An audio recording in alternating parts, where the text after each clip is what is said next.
Sancaq Online kanalını izləyirsiniz. Ən son yenilikləri qaçırmamaq üçün kanalımıza abunə olun, videonu bəyənin və bildiriş butonunu aktiv edin. İndi isə keçək növbət xəbərimizə. TikToker Sevər canlı yayım zamanı izləyicilərdən gələn sualları cavablandırıb.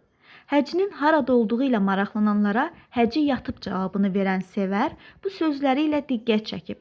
Onun açıqlaması canlı yayım izləyicilər arasında maraq doğurub və sosial şəbəkələrdə geniş müzakirə olunub. Həmin görüntüləri təqdim edirik. Özləyirəm, sən? Qəşəngsən. Çox sağ ol canım. Canım. Həci yoxdur da canım, həci yoxdur. Canım. Güzel günler geldi. Makyaj yeyəndə lap gözəl olursun ha.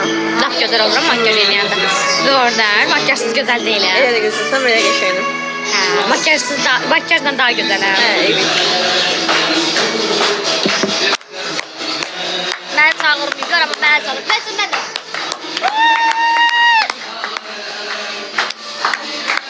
Başqasının sevinci.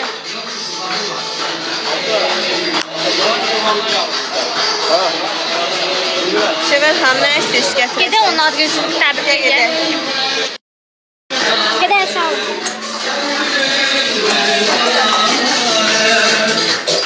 Ay maşallah, Allah nazardan korusun. Harbi dans edin.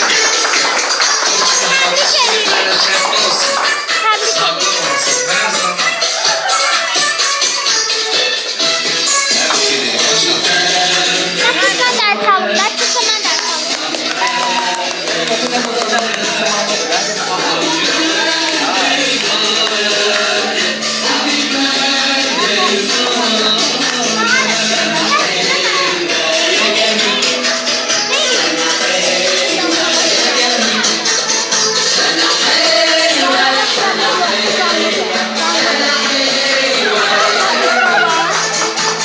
Maşallah, maşallah. Sever görürsünüz. Stres olarak bak yani senin doğum günün. Psikoloji olarak. Tebrik ederim. Maşallah.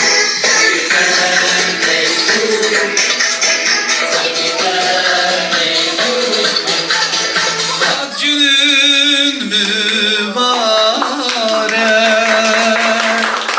Maşallah. Sinek seven filiyer. Gel seven seven hepsini.